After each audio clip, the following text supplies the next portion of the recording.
It's 7 o'clock, and ask everyone in attendance to please stand and pledge allegiance to the flag. Pledge allegiance To the flag of the United States of America and to the republic for which it stands, one nation, under God, indivisible, with liberty and justice for all. Certainly like to invite everyone here to the meeting tonight. We're a little short-handed, but we have enough to get business done. Mayor Alt has a pressing engagement that was committed long before tonight, so he will be absent. And Commissioner Brumel has taken her husband to the hospital. They should be on the way back, but may not be back in time enough for this meeting.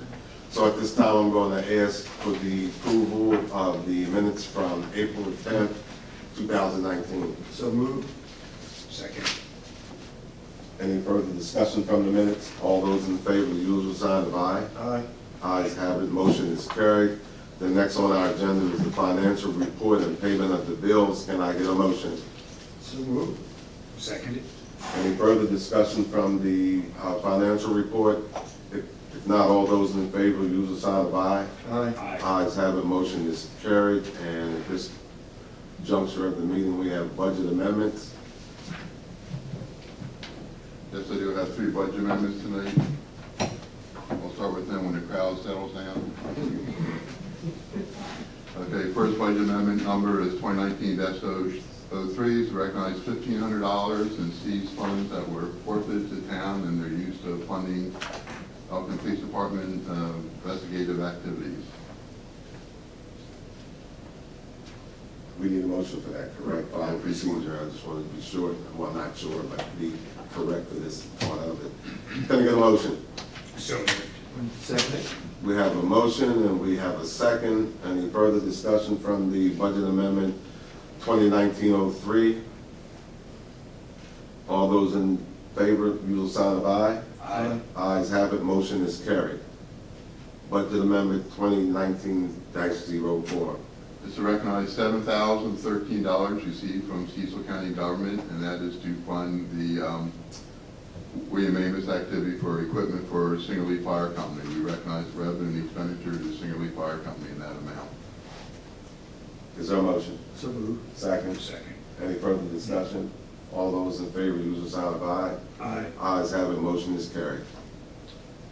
My third budget amendment is number 2019-05, is recognize an $800,000 community development block grant to be used toward the funding of the community center, the neighborhood community center. And we are recognizing that revenue and we are reducing the transfer from the sewer fund to the general fund to pay for that building by the same amount. When the budget was struck at the beginning of this year, we were not aware that grant had not yet been received, so we are now reducing the amount of money that we plan to transfer from the sewer fund by the amount of that grant. Final budget amendment has been given. Can I get a motion? So moved. And is there a second? Second. And is there any further discussion? If not, all those in favor, usual sign of aye. Aye. Ayes have it, motion is carried. As we move along with the agenda, the town administrator's report. Yes, the item I have tonight is the introduction of ordinance 1-2019. It's to add a new chapter to the town code entitled Stormwater Drainage Systems. It's a 10-page ordinance, so I won't read the ordinance, but I'll read the purpose and intent. The purpose of this chapter is to provide for the health, safety, and general welfare of the citizens of the town by the regulation of non-stormwater discharges to the stormwater drainage systems in the town, and to maximize, to the extent feasible, as required by federal and state law. The chapter establishes methods for controlling the introduction of pollutants into the municipal separate stormwater drainage systems, commonly called MS4, in order to comply with the requirements of the National Pollutant Discharge Elimination System permit process. The objectives of this chapter are: A, to regulate the contribution of pollutants to the MS4 by stormwater discharges to any user, by any user, to prohibit illicit connections and discharges to the MS4, to establish legal authority to carry out all inspections, surveillance, monitoring, enforcement procedures necessary to ensure compliance with this chapter. In essence, what this chapter does is prohibit anyone in this town to discharge non-stormwater into either the stormwater drainage systems or into the waterways. Waterways would include the Big Elk Creek, the Little Elk Creek, and the Elk River. Department of Public Works, Sidney Ojapakimi is here tonight if you have any questions about it. He's basically going to be the overseer for this particular ordinance, and he will ferret out any illicit discharges and take the appropriate action necessary to prohibit them. So I would ask the board that if you have any questions, to ask Sid or ask me, and if you know, we'll accept this for introduction. We'll present it for adoption at the next meeting. Any discussion from the board? Yeah. If not, can I get a motion for introduction purposes only? So moved. Second. Since there's no discussion, all those in favor, use the sign of aye. Aye. Ayes have it, motion is carried. Thank you. That's what I had. Now, reports by the commissioners, I don't have anything to offer, but certainly I would like to, again, welcome Rob Massimino. And Rob, there will be a number of budget amendments, and it simply states what it is. You're going to amend the budget that has already been given. And Lois, would you like to explain a little bit more in detail in a few sentences, again, to our new commissioner, what the budget amendments strictly are? Basically, when the fiscal year budget is passed, then all the amounts of money set aside for certain budgetary expenditures. During the course of the year, we may add revenue or we may add expenses. And Steve Freepole here, when any significant amounts are changed, adding or detracting from those expenses or revenues, he will present a budget amendment to the board that amends that budget that was initially passed at the beginning of the fiscal year. So essentially what you're doing is adding money if you get more money, or if the expense that we have is greater than we anticipated, to put that expense in. Theoretically, if you increase your expense significantly, you should have some revenue to offset that cost. And usually the budget amendment will describe what that is. A good example is the police department may have, in some cases, the need for money that's in the budget, but exceeds what their budget is. So we may have a budget where we take confiscated money, forfeited money, and we have 143,000 in there now. We may take, let's say, 20,000 of that and put it in the police's operational budget or whatever, in order for them to utilize that money for a certain purpose. It wasn't for we budgeted at that time. That's an example. Or we may get more, we may get grant money. We got $800,000 in the CDBG money for the community center. So we want to show that as a revenue and an expense also in our budget. So that's in a nutshell, that's what it is. Yeah, thank you. Thank you, Louis, for that. And the only other thing I'd like to discuss or bring up, Louis, I looked for you this morning. I already knew what the law was because a lady has called me numerous times and she talked about people parking in front of her property. But as we all know, or should know, that the street belongs to the public and you can't actually stop somebody from parking in front of your home. And the chief was there to explain the same thing. So I called her to let her know that. Okay. Unless she owns the property, anybody in public can park. Right, but normally it's a courtesy, if people have lived in the neighborhood or know who you are, have a tendency to not park in front of your house, particularly if you have company or something like that. Okay, Earl, Commissioner Pine, do you have something? Yeah, I want to give an update on Parks and Recreation, upcoming events.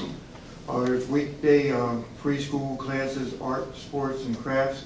There are 8 to 10 children per class, 1 class per week. Weekend preschool classes, tumbling, art, and sports, 8 to 10 children per class. Weekend youth class, cooking, science, craft, etc. Then there's canvas painting classes, 2 nights a month for ages 6 plus. There's a dance program rehearsals, 120 dancers, May the 1st and May the 2nd at Elkton High School. Then that's the dance recital. It's going to be 120 dancers on May the 4th and May the 5th at Elkton High School. This is just an update that I asked her to give me, so I can at least read it off from May. And wiffle T-ball starting April the 29th. Registration ends tomorrow, 4/18. And the wiffle ball T-ball starts April the 29th, but it ends June the 25th. So far, so I think so far it's 71 that's registered, and it's ages 2 and 3, and ages 4 and 5. And then summer camp starts June the 17th and ends August 24th, 9 weeks of the camp.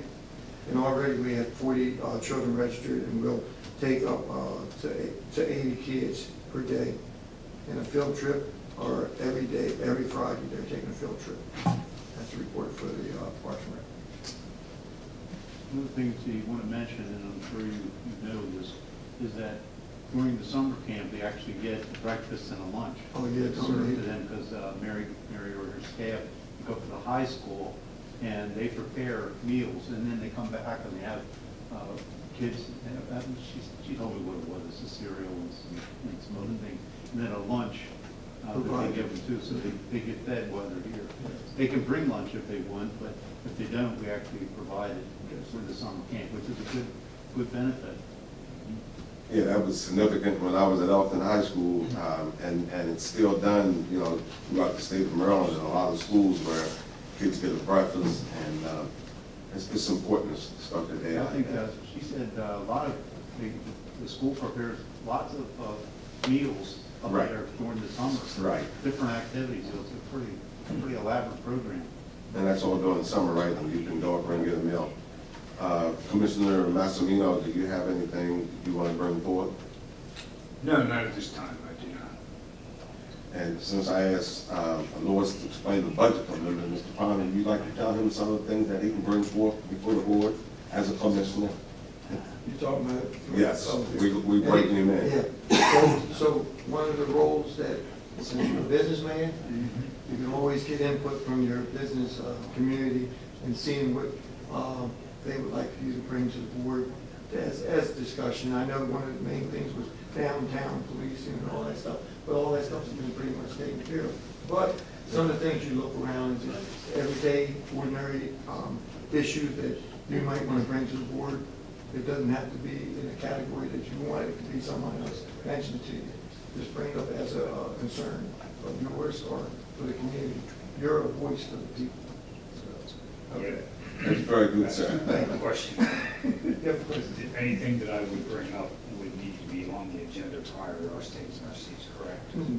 If you just found something out today that you need to bring up, and if you think it needs to be something that's in closed session, that's a little different, then you might want to just discuss it with the mayor or even Lewis and see if you need to bring it up. It doesn't have to be every little ticky-tack thing, something that's going to be an improvement for the community or something that needs to be of value to the importance of someone that asks you to bring something to the table.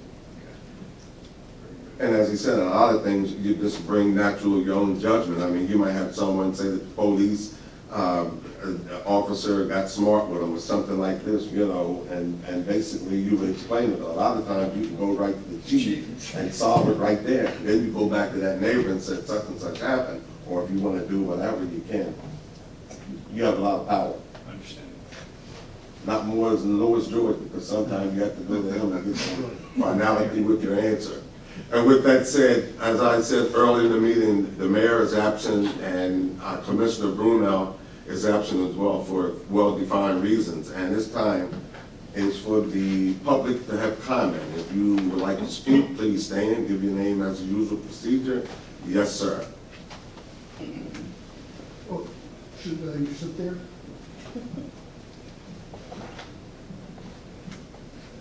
Remember to sign in so we know who you are. Ed Giblin, 214 North Street, Elkton, Maryland.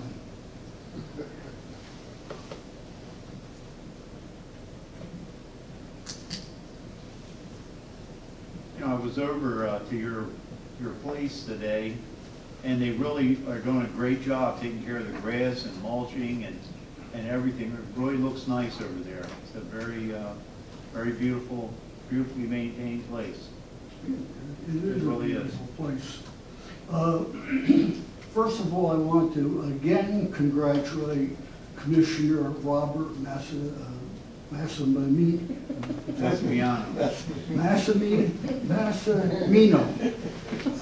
Usually if you get it wrong, they will acknowledge it anyhow, so. On winning the town council. Thank you, sir. But since you're fairly new, I thought I'd like to ask you just one question. So, we get the town gets a better feel of what some of your ideas are. And should the town obtain the armory, do you have any initial opinions of what it should be used for? We've had some short conversations, meaning me, I've had some short conversations with a couple of people. I think it's a fine idea. I think we could certainly use it. One of the ideas I've heard batted around most often is a multifunctional center, which seems to make sense to me, so we can lease it out or rent it out to various organizations for different types of events. My own opinion is it would be great if it could be, have a multi-purpose, such as half senior citizen center and half boys and girls club, something like that. And, well, at this early stage, do you have any idea when the town might take possession? I have any idea. I think you would direct that question basically to our town administrator, and we collectively have not discussed that yet, but if you would ask the town administrator, he'd give you a reliable answer. Mr. When will we take possession? Well, the National Guard is supposed to be in their new readiness center in Easton around the 1st of October. If that's the case, we may be able to acquire that armory probably in December. I would say December, because once we agree to a sales agreement with the Department of General Services, and that's satisfied, it has to go to the Board of Public Works, which includes the governor, treasurer, and the comptroller, and they're the final rule on whether the building's sold or how much it's sold for and what it's used for. So probably be December, I would think. Okay, all right, sounds good. Thank you. Thank you, sir, for coming. Are there any other from the public? Please come forward.